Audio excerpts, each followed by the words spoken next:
월요일입니다. 이번 한 주간 또 하나님께서 여러분의 삶 가운데 또 가정 가운데 자녀들과 또 기업 가운데 동행해 주셔서 승리하는 한 주가 되기를 바랍니다. 우리의 삶 가운데 거룩함을 지키고 또 부정함과 제 부끄러운 습관을 끊는 것은 너무 중요하죠.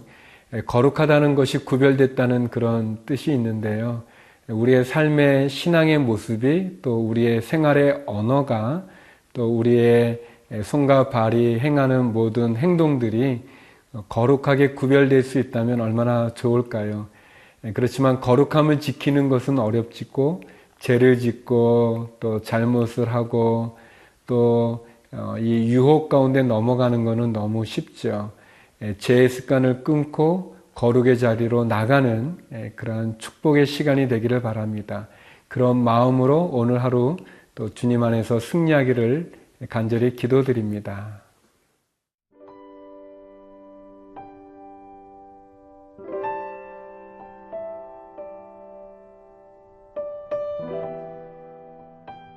학개 2장 10절에서 23절 말씀입니다. 다리오 왕 제2년 9째 달 24일에 여호와의 말씀이 선지자 학개에게 임하니라. 이르시되 만군의 여호와가 말하노니 너는 제사장에게 율법에 대하여 물어 이르기를 사람이 옷자락에 거룩한 고기를 쌌는데 그 옷자락이 만일 떡에나 국에나 포도주에나 기름에나 다른 음식물에 닿았으면 그것이 성물이 되겠느냐 하라. 학개가 물음에 제사장들이 대답하여 이르되 아니니라 하는지라. 학개가 이르되 시체를 만져서 부정하여진 자가 만일 그것들 가운데 하나를 만지면 그것이 부정하겠느냐 하니 제사장들이 대답하여 이르되 부정하리라 하더라. 이에 학개가 대답하여 이르되 여호와의 말씀에 내 앞에서 이 백성이 그러하고 이 나라가 그러하고 그들의 손의 모든 일도 그러하고 그들이 거기에서 드리는 것도 부정하니라. 이제 원하건대 너희는 오늘부터 이전 곧 여호와의 전에 돌이 돌 위에 놓이지 아니하였던 때를 기억하라. 그때에는 20고루 곡식더미에 이른즉 10고루뿐이었고 포도즙 틀에 50고루를 기르러 이른즉 20고루뿐이었었느니라. 만군의 여호와가 말하노라. 내가 너희 손으로 지은 모든 일에 곡식을 마르게 하는 재앙과 깐부기 재앙과 우박으로 쳤으나 너희가 내게로 돌이키지 아니하였느니라. 너희는 오늘 이전을 기억하라. 9째 달 24일 곧 여호와의 성전 지대를 쌓던 날부터 기억하여 보라. 곡식 종자가 아직도 창고에 있느냐? 포도나무, 무화과나무, 석류나무, 감람나무에 열매가 맺지 못하였느니라. 그러나 오늘부터는 내가 너희에게 복을 주리라. 그달 24일에 여호와의 말씀이 다시 학개에게 임하니라. 이르시되 너는 유다 총독 스룹바벨에게 말하여 이르라. 내가 하늘과 땅을 진동시킬 것이요 여러 왕국들의 보좌를 엎을 것이요 여러 나라의 세력을 멸할 것이요 그 병거들과 그 탄자를 엎드러뜨리리니 말과 그 탄자가 각각 그의 동료의 칼에 엎드러지리라. 만군의 여호와가 말하노라. 스알디엘의 아들 내 종 스룹바벨아, 여호와가 말하노라. 그날에 내가 너를 세우고 너를 인장으로 삼으리니 이는 내가 너를 택하였음이니라. 만군의 여호와의 말이니라 하시니라. 학개 선지자는 이스라엘 백성들에게 또 예전에 솔로몬의 성전과 비교해서 지금의 초라한 모습 가운데 있는, 그래서 절망하고 실망한 이스라엘 백성들을 향해서 강하게 하나님의 말씀을 전합니다. 학개서는 모두 2장으로 되어 있는 짧은 책이지만 그 안에 학개 선지자는 모두 4번의 설교를 통해서 하나님에게 우선순위를 두는 것, 또 하나님으로 우리의 관점을 바꾸는 것, 그리고 오늘 본문에서는 3번째, 4번째 설교로 특별히 하나님 앞에 거룩을 강조합니다. 정결함과 순결함을 강조하죠. 거룩하다는 것이 구별됐다는 그런 내용을 담고 있는데, 우리의 삶이 하나님의 말씀으로 구별되지 않으면, 우리의 신앙이 하나님의 믿음 가운데 이 세상의 습관과 구별되지 않으면 결코 하나님이 기뻐 받으시는 자리에 나갈 수가 없습니다. 그러면서 하나님은 학개 선지자를 통해서 이러한 2가지의 질문을 제사장들에게 던지게 됩니다. 12절, 13절인데요. 사람이 옷자락에 거룩한 고기를 쌌는데 그 옷자락이 만일 떡에나 국에나 포도주에나 기름에나 다른 음식물에 닿았으면 그것이 성물이 되겠느냐 하라. 학개가 물음에 제사장들이 대답하여 이르되 아니니라 하는지라. 13절입니다. 학개가 이르되 시체를 만져서 부정하여진 자가 만일 그것들 가운데 하나를 만지면 그것이 부정하겠느냐 하니 제사장들이 대답하여 이르되 부정하리라 하더라. 아주 재미있는 그런 하나님의 말씀인데요. 그러니까 거룩한 것과 접촉이 되어진 것이 거룩하게 되겠느냐, 또 부정한 사람이 만진 것들이 부정하게 되겠느냐라는 그런 질문인데요. 율법에 의하면 제사장들은 거룩한 것이 닿았다고 해가지고 거룩해지지는 않는다고 얘기합니다. 반면에 반대로 부정한 것, 부정한 사람이 만진 물건은 그것이 부정하다라는 그런 율법의 말씀을 대변하죠. 2가지의 의미가 있다고 생각하는데, 한 가지는 이렇게 거룩한 것을 지키기도 어렵지만 또 거룩한 것은 그런 전파되고 이렇게 영향을 끼치기가 쉽지 않은 반면에 이 부정한 것, 그것은 영향력이 너무 크고 너무 잘 전염되는 것을 보게 됩니다. 부정한 사람이 자신은 의도하지 않다 할지라도 자기의 만진, 시체를 만진 부정한 사람이 다른 물건을 만지면 그것은 부정한 물건이 되는 반면, 그러나 거룩한 성물이 닿았다고 해서 거룩해지지 않는 것을 보게 되죠. 사랑하는 여러분, 우리가 하나님 앞에 거룩함과 정결함을 지켜 세우는 것은 너무 중요합니다. 하나님의 성전이 거룩하지 않은데 예물을 드린다고 해서 그것이 거룩한 예물이 되어지는 것은 아니겠죠. 우리의 삶과 우리의 신앙의 모습이 하나님 앞에 순결하지 못한데, 그러나 내가 드려지는 헌금으로 내가 순결을 살 수는 없죠. 거룩한 자리에 나갈 수는 없습니다. 거룩은 우리 자신이 하나님 앞에 새로워지는 방법 외에는, 나의 더러움을 예수 그리스도의 보혈의 피로 씻는 방법 외에는 없습니다.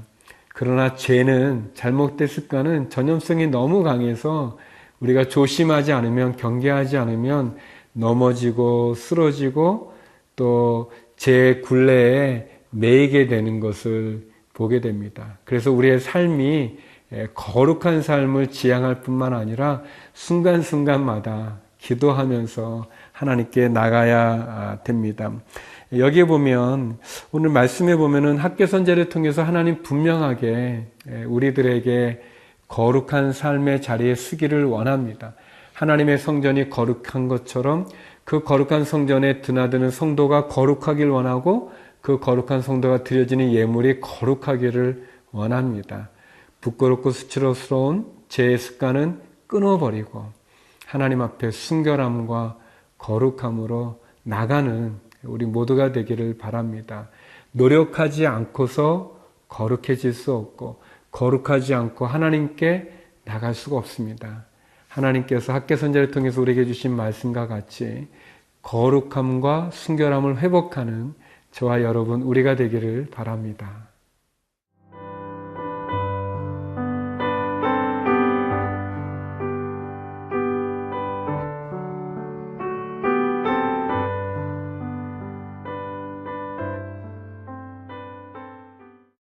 학계 선지자는 우리들에게 거룩함을 먼저 회복해야 된다고 말씀해 주면서, 그러면서 너희의 소출이 적은 것, 너희의 농사 지었지만 그 열매가 적은 그 원인들은 결국 하나님 앞에 너희가 바로 서 있지 못하기 때문이다 라고 말씀하시죠.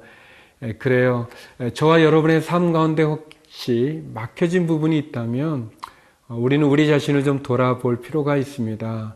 또 우리의 자녀들이 또 방황하고 헤맬 때 우리가 자녀들만 탓할 것이 아니라 또 우리 자신을 돌아봐야 될 때가 있습니다. 종종 하나님 우리의 자녀들을 통해서 우리들에게 말씀하시는 부분도 있고요.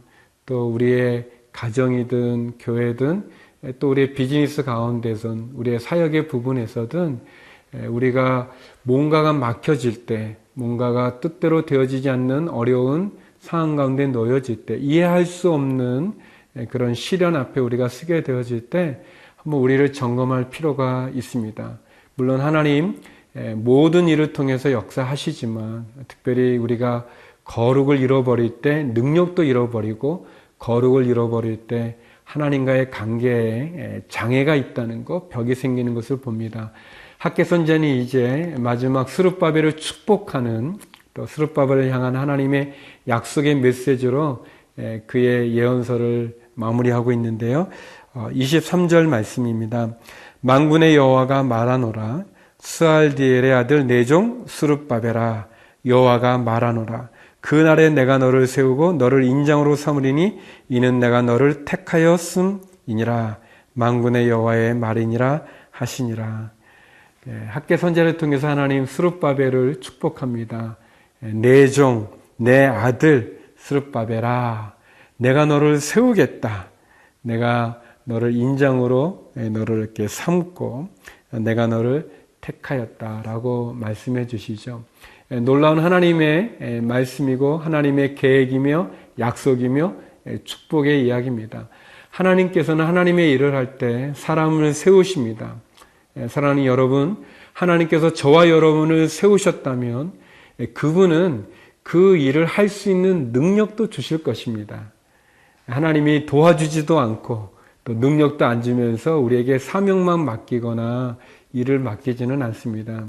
예전에 제가 이렇게 이제 그 교회로부터 어떤 역할을 맡게 됐을 때 사실 두려운 마음이 좀 많았습니다. 그리고 걱정스러운 일도 많이 있었고요.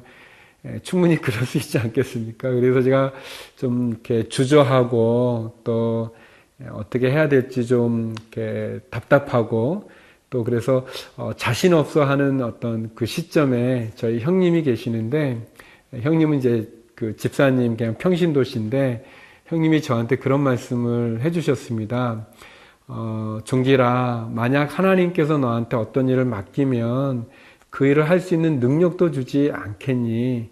하나님을 믿고 한번 해보면 어떻겠냐라고 이렇게 저를 위로해 주면서 또 조언을 해 주셨는데, 뭐 목회자인 저보다도 평신도인 형님이 훨씬 훌륭하셨던 것 같고, 또 그 말씀 굉장히 위로받고, 아, 맞다. 하나님이 나한테 어떤 일을 맡겼다면 그 일을 감당할 수 있는 능력도 주시지, 그분이 뭐 능력은 주시지 않으면서 힘든 일로 나를 몰아갈 이유는 없다는 것을 깨닫게 되고, 그래서 제가 좀 연약하지만 그러나 이제 그 일을 믿음으로 순종해서 또 그 일을 했던, 그리고 시간이 지나서 보니까 또 그 일에 아름다운 열매를 맺었던 그런 경험이 있습니다.